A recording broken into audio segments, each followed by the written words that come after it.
에스겔서를 계속해서 쭉 읽고 있는데 이 말씀이 쭉 이어지고 있습니다. 29장서부터 32장까지는 애굽이 받을 심판에 대해서 이야기하고 있고, 이 33장에서는 파수꾼의 직무를 받은 에스겔에 대해서, 34장에서는 좋은 목자, 나쁜 목자에 대해서, 목자들이 양을 위해서 하지 않고 자기 마음을 위해서 사역을 한다. 그리고 35장에는 에돔에게 임할 심판에 대해서 쭉 예언이 되어 있습니다.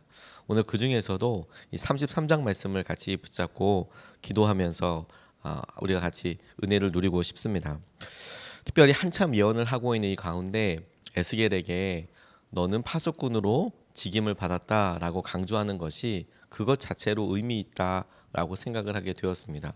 이게 무슨 말이냐면 에스겔이 처음에 예언을 시작할 때에도 이와 비슷한 구절이 있었습니다. 3장에 에스겔이 파수꾼으로 너는 직임을 받았고 말씀을 전해라 라고 말씀하셨을 때에도 이런 말씀이 있었는데, 이것을 33장에서 다시 말씀을 하시는 이유는 처음에는 너에게 이런 직임이 있다라는 어떤 말씀이라면 이제 33장에서는 그와는 조금 다른 의미가 있게 되는 것이죠. 두 번째이고 한참 예언을 하는 중간에 너는 이와 같은 직임이 있다라고 이야기하는 것이 조금 더 다른 질문거리를 주겠다고 생각하게 되었습니다.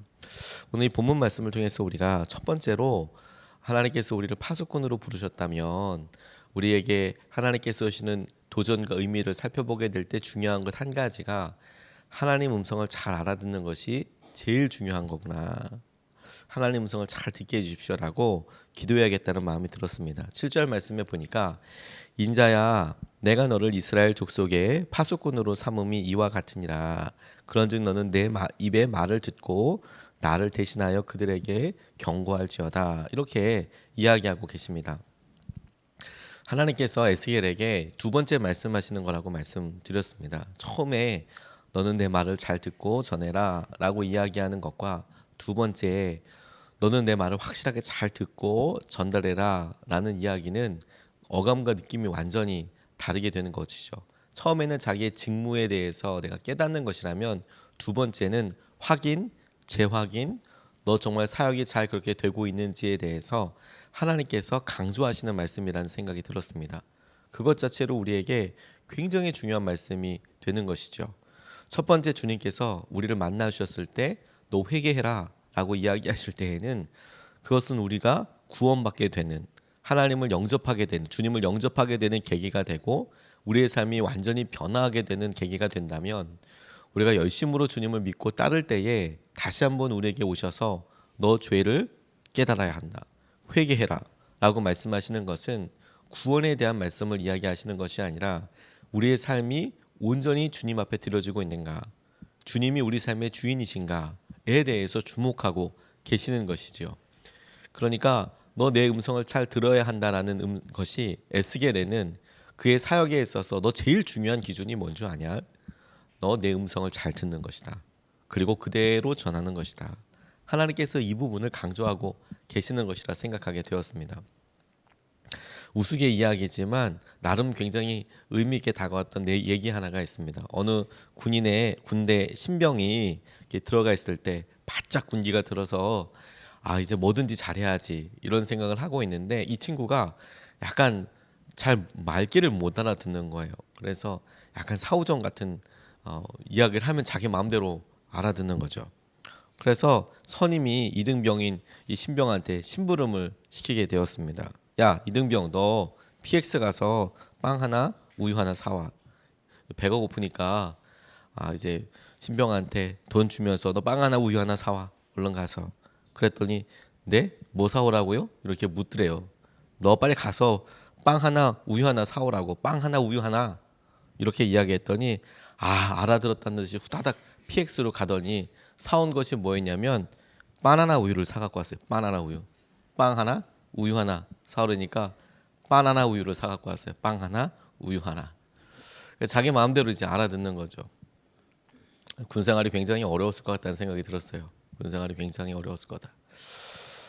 그냥 웃고 지나갈 이야기지만 우리 일상에도 말귀 못 알아들어서 이상하게 이야기하는 경우들이 있죠. 실컷 이야기했는데 딴 얘기를 이렇게 이야기하면 어떻게 이야기해야 되나 보다 보면 어딘가 뭔가를 좀 잘못 알아들어서 자기 나름대로 이제 막 생각을 하고 오해를 하는 경우가 있어서 너무 터무니없이 이해하는 경우들도 있거든요. 웃고 지나갈 수 있는 경험은 참 좋겠지만 오해가 되는 경우도 많을 뿐만 아니라 중요한 이야기일 때에는 두 번, 세 번 확인이 꼭 필요한 거죠. 이렇게 하라는 말이냐, 이렇게 어떤 의도가 이런 것이냐라고 확인하지 않으면 진짜 낭패를 겪게 되는 일들이 많이 있게 됩니다. 하나님께서 무슨 말씀을 우리 삶에 주시는지에 대해서 우리가 철저하게 이야기하고 생각하고 검증하고 이렇게 할 때에 중요한 기준이 있습니다. 주님이 무슨 말씀하시는지 잘 모르겠다고 이야기하시는 분들에게 중요한 키가 똑같은데 그게 하나님 말씀대로 그대로 순종해 보는 겁니다. 하나님께서 내게 이야기하시는 것이 이것이 맞는지에 대해서 그대로 순종해 보는 것이죠. 어느 발걸음이든 그 한 걸음을 걸어보는 게 너무너무 중요하다는 것을 알았습니다. 난 이렇게 가라는 말입니까? 이렇게 해서 하나님께서 하시는 은혜를 본다는 말입니까? 그렇게 해보지 않으면 그 다음이 보이지 않습니다.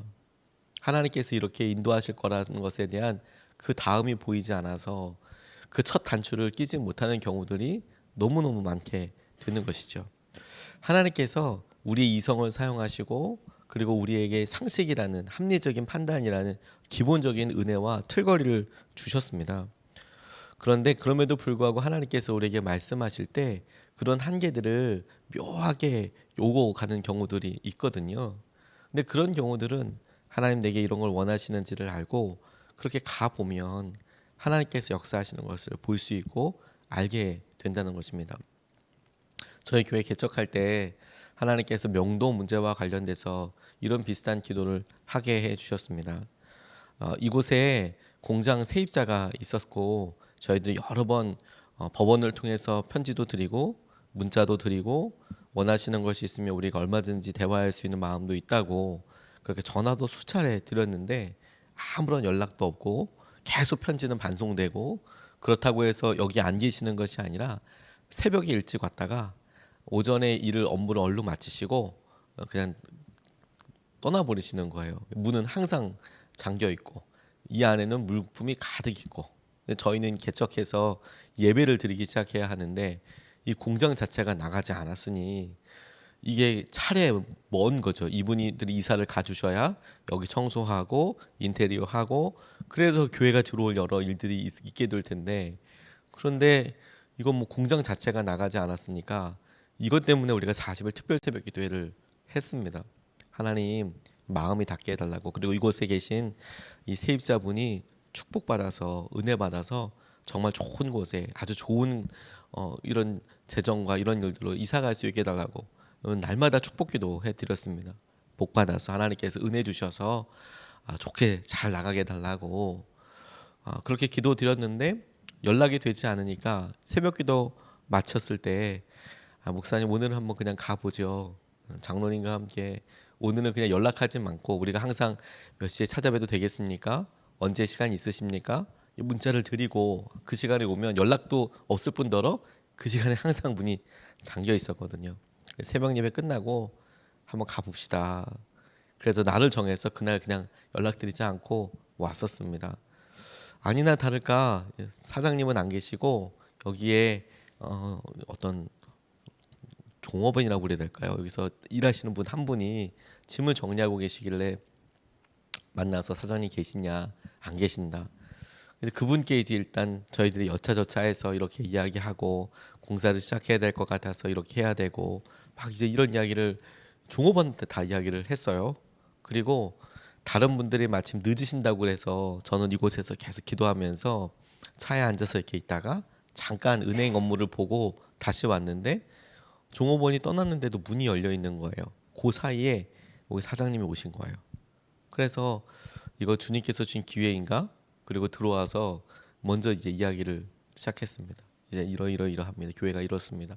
그때가 되니까 저희 오늘 오기로 하신 분들도 다 모이게 되고. 근데 이분이 너무 순순히 제가 편지도 잘 받고 의도도 잘 알았고 이렇게 이야기를 하시는 거예요. 그리고 우리가 알아보고 있고 언제까지 나가시겠다고. 보통 저희들이 예상한 것은 그렇게 명도나 이런 것이 있을 때 돈을 요구하시는 경우들도 많다고 들었는데 이사 비용을 청구한다던가. 왜냐하면 이분들은 갑자기 땅 주인이 바뀌어서 이사를 하는 경우니까 이제 그런 요구를 하는 경우들이 많다고 이야기 들었는데, 오히려 이분들이 기도 부탁도 하시고, 그리고 자기 발로 이사를 가시겠다고 하고, 그리고 나중에 이야기도 들어보니까 여기 가까운 양벌리 쪽에 좋은 새 창고를, 그것도 가격도 아주 좋게 얻어서 이사를 가셨다라고 그렇게 들었습니다. 그러니까 하나님께서 너 한번 가봐라, 너 이렇게 해봐라. 그럼 왜 이런 마음을 주시는지 잘 모를 때가 많은데, 일단 순종해서 가보면 하나님께서 이거 왜 하라고 하셨는지도 알게 될 뿐만 아니라, 그래서 만났더니 하나님께서 예비하신 것들이 있더라. 그래서 알았습니다. 하나님 말씀을 잘 알아듣고 일단 순종해 보는 게 너무너무 중요한 거구나. 잘 알아듣고 그렇게 깨닫고 나아가게 해주십시오. 하나님께서 인도하여 주시는 것을 우리가 보게 하여 주십시오. 우리의 직임이 하나님께서 우리를 파수꾼으로 불러주셨으니까 이 모든 일을 우리가 잘 관찰하고 그 일에 있어서 하나님의 뜻을 이야기하는 사람으로 우리를 부르셨으니까 하나님의 음성을 잘 알아듣게 해달라고 그렇게 기도하고, 그 일을 위해서 말씀에 순종하는 사람이 되게 해달라고 그렇게 기도하여야겠습니다. 두 번째로 주목하게 된 것은 하나님께서 우리를 파수꾼으로 부르셨다는 사실 자체입니다. 7절서부터 9절까지 말씀, 오늘 전체 본문 말씀이 파수꾼으로 불렀다라는 말씀과 파수꾼으로 불렀는데 내가 너에게 준 말씀을 그대로 전해서 그 사람이 듣고 길에서 떠나지 아니하면 자기 죄악으로 그 사람이 벌을 받게 될 것이고, 그 사람이 만약에 네 말을 듣지 않았으면 네 손에서 내가 그 피해 책임을 묻겠다, 이렇게 이야기하고 있는 장면입니다. 하나님께서 다시 한번 네가 그렇게 하고 있는 일에 대해서 잘 하고 있느냐, 너의 직임이 무엇인지 아느냐 라고 말씀하고 계신다고 싶어요. 이것을 에스겔 입장에서 생각해 보게 됐습니다. 하나님께서 처음에 그에게 그발 강에서 환상을 보여주시고 내가 너를 불렀고 내가 너를 파수꾼으로 세웠다라고 이야기할 때, 내가 이렇게 이야기하는 것을 네가 전해서 그 사람이 회개하면 그 사람도 살고 너도 살고, 그 사람이 듣지 않으면 그 사람은 죽지만 너는 살고, 그런데 네가 전하지 않는다면, 그래서 그 사람이 죽는다면 그 피해 책임을 너한테 지겠다라고 이야기하신 것에 대해 처음에는 엄청난 사명과 엄청난 어떤 부담감, 이런 것들로 다가왔을 때, 두 번째 너 이렇게 할 것이다라고 이야기할 때 첫 번째 들었던 생각은 내가 좀 사역을 잘하고 있는가? 라는 것과, 두 번째 계속 이것에 대해서 묵상하면서 하나님께서 이렇게 이야기하실 때 이 질문의 목표가 너 지금 얼마나 중요한 일을 하고 있는지 네가 알고 있느냐, 너의 목숨만큼 중요한 일을 하고 있다, 너 지금 목숨 걸고 이야기하고 있는 거다, 이렇게 의도로 다가왔을 거라는 생각이 들었어요. 내가 지금 하고 있는 하나하나가 하나님께서 하시는 은혜에 대해서 너 지금 잘하고 있냐, 너 지금 내 말 잘 듣고 있냐, 너 한번 확인해 봐라. 이게 한 생명이 좌지우지되는 것이다, 이렇게 말씀하고 계시는 거라고 깨닫게 됐어요. 하나님께서 우리도 파수꾼으로 불러주셨거든요. 그래서 마태복음 28장 19절로 20절까지 보면 하나님께서, 주님께서 우리에게 명령하시기를 그러므로 너희는 가서 모든 민족을 제자로 삼아 아버지와 아들과 성령의 이름으로 세례를 베풀고 내가 내게 지시한 모든 것을 가르쳐 지키게 해라. 볼지어다 내가 세상 끝날까지 너희와 항상 함께 하겠다라고 말씀하실 때에, 너 가서 모든 민족으로 제자를 삼고 세례를 주고 가르쳐 지키게 해라 라고 제자들에게 주님께서 명령하시고, 그게 교회의 사명이었고 제자의 사명이었고 주님께서 우리에게 보여주신 것을 우리에게 하라고 하신 부탁이었고 유언이었습니다. 그러니까 교회는, 저와 여러분들은 기본적으로 주님께서 하신 명령과 부탁 앞에 있게 될 텐데, 그런데 주님께서 파수꾼으로 에스겔에 그렇게 말씀하신 그 심정과 그 마음이, 주님께서 자기가 십자가 앞에서 보여주신 생명을 다해서 주셨던 사랑과 이 땅에서 마지막으로 제자들에게 부탁하고 있는 유언의 무게감과 맞물려서 우리에게 네가 얼마나 중요한 직임과 사명을 하고 있는지 아느냐, 그렇게 중요한 일을 하고 있는 거다 라고 말씀하시는 그런 부탁과 명령의 무게감과 엄중함으로 읽혀져야겠다라고 적용이 됐어요.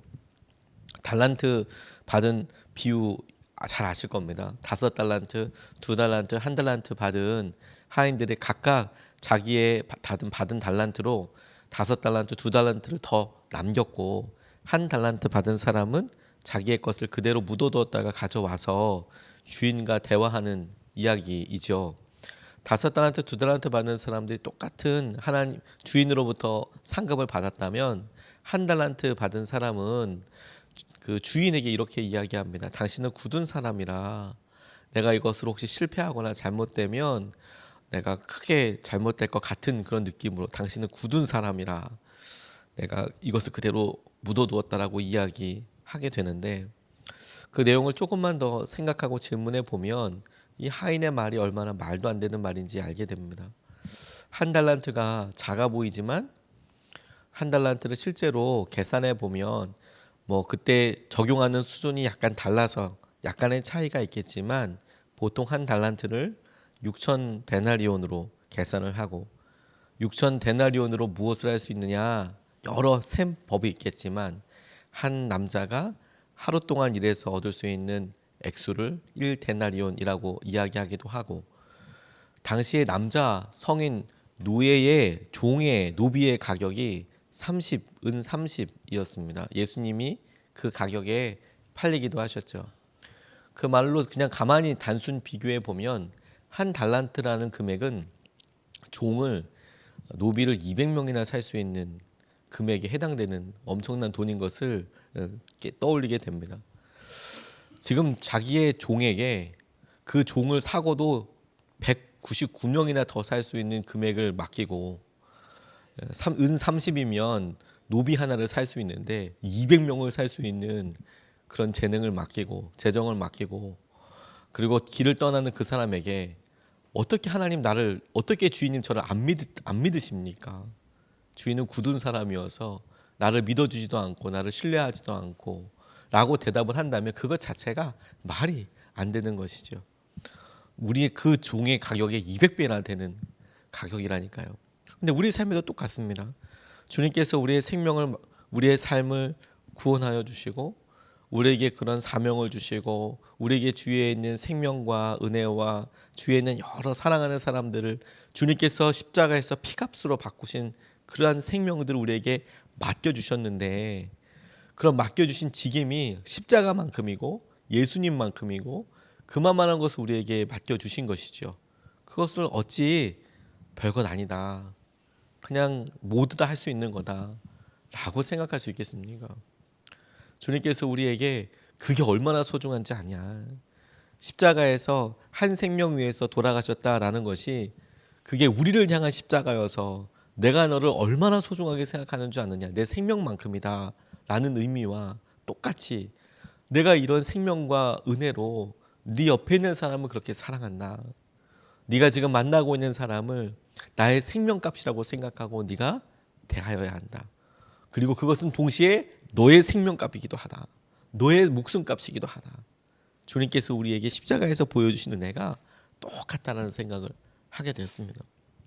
하나님 우리에게 주신 은혜로 말미암아 우리가 우리 주위에 있는 사람들에게 이런 파수꾼이라고 말씀하신 것처럼 우리가 주님의 말씀을 같이 전하고 주님의 복음을 같이 살아내고 주님께서 맡겨주신 이런 귀한 교제와 관계 가운데 주님의 생명값으로 그렇게 마음을 다해서 오늘 하루를 보내게 해주십시오. 정성을 다해서 그렇게 하루를 보내게 해주십시오.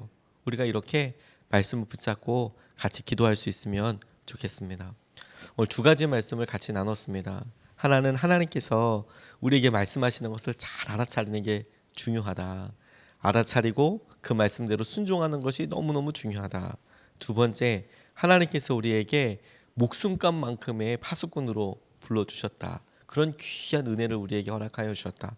오늘 우리가 우리 자리에서 주님께서 행하시는 은혜를 이런 마음과 정말 생명의 은혜를 갚는 그런 심정으로 주위에 있는 사람들에게 복음의 통로가 되어야겠다. 우리가 이것을 붙잡고 두 번 나눠서 같이 기도하겠습니다. 첫 번째 기도 제목은 하나님, 오늘도 우리가 하나님 음성 앞에, 하나님 말씀 앞에 서게 하여 주시고 그 말씀 가운데 온전히 순종하는 하루가 되게 해 주십시오. 하나님께서 말씀하시는 것이 중요한 것이고 그리고 그게 귀한 것이지 우리가 해야 될 무슨 일에 경중이 있는 것이 아니고 더 귀하고 더 소중한 것이 있는 것이 아닙니다. 우리가 해야 할 일이 하나님의 음성, 하나님의 명령이기 때문에 소중한 것 자체인 겁니다. 하나님, 오늘도 주님께서 우리에게 말씀하시는 대로 우리가 온전히 순종하게 하여 주시고 오늘도 우리가 그 말씀과 주님 명령에 깨어있는 하루가 되게 하여 주십시오. 우리 같이 말씀 붙잡고 기도하시겠습니다. 아버지 하나님 감사합니다.